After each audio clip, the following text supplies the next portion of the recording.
రాష్ట్రంలో కాంగ్రెస్ ప్రభుత్వంపై తీవ్ర స్థాయిలో విమర్శలు గుప్పించారు బీజేపీ రాష్ట్ర అధ్యక్షుడు రామచంద్రరావు. కేంద్రం నిధులు ఇవ్వకపోతే రాష్ట్రంలో అభివృద్ధి ఎలా జరుగుతుందని కాంగ్రెస్ నాయకులు సమాధానం చెప్పాలని డిమాండ్ చేశారు.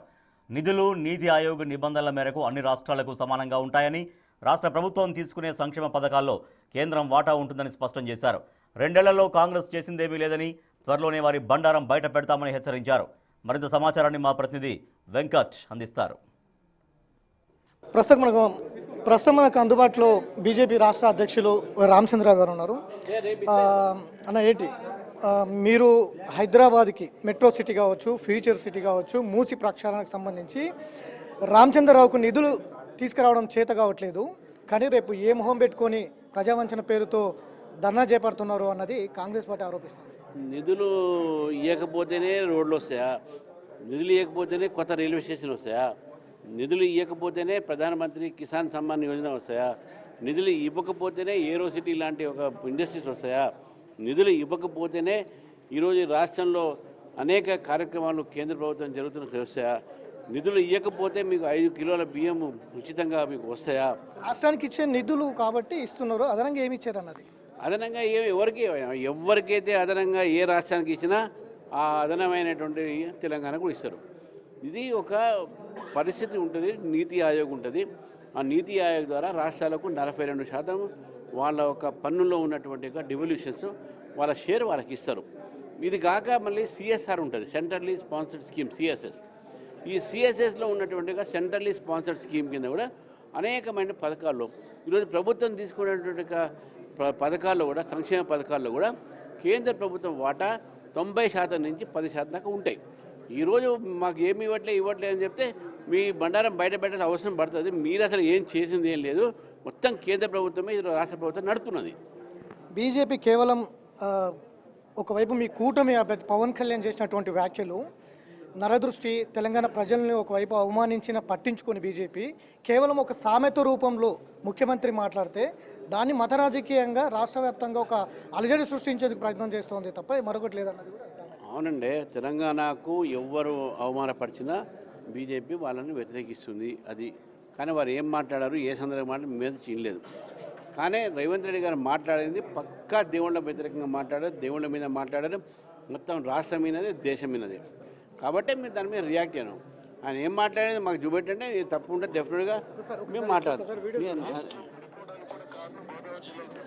చెప్తున్నాను, అందుకే చెప్తున్నాను. ఈ అయితే మాటలు మాట్లాడుతున్నారో వీళ్ళని ఎవరు ఏ సందర్భంగా మాట్లాడారు అనేది మనం వారిని అడగాలి, క్లారిఫై చేయాలి. తెలంగాణ ఏదైతే ఎవరితో అపోజ్ చేస్తున్నారో he must be asked why you are spoken in what context. కేవలం దాన్ని వ్యతిరేకించకుండా ఒక సామెత రూపంలో దాన్ని వ్యతిరేకిస్తాం. ఎవరైనా దాన్ని మీరు స్వాగతించారా? దాన్ని ఏదైనా ఎవరైనా స్వాగతించరా? లేదు కదా. స్వాగతించినప్పుడు మీరు వ్యతిరేకం చెప్పాలి. దాన్ని డెఫినెట్గా తెలంగాణకు ఎవరు వ్యతిరేకంగా మాట్లాడినా మేము వ్యతిరేకిస్తున్నాం, అంతే. దాని no other second thought about it. Sir, ఇంకొక ప్రధాన అంశం, బిఎల్ సంతోష్ మీకు ఏమైనా రోడ్ మ్యాప్ ఇచ్చారా? ఏం చేయబోతున్నారు? ఎట్లాంటి మన సమావేశంలో జరిగింది కాబట్టి ఎట్లాంటి అంటే రోడ్ మ్యాప్ అంటే ఇప్పుడేమీ రోడ్ మ్యాప్ తయారు చేయలేదు. మా రోడ్ మ్యాప్ తయారవుతుంది, దానికి మా పెద్దలు వస్తారు, దాన్ని చేస్తారు.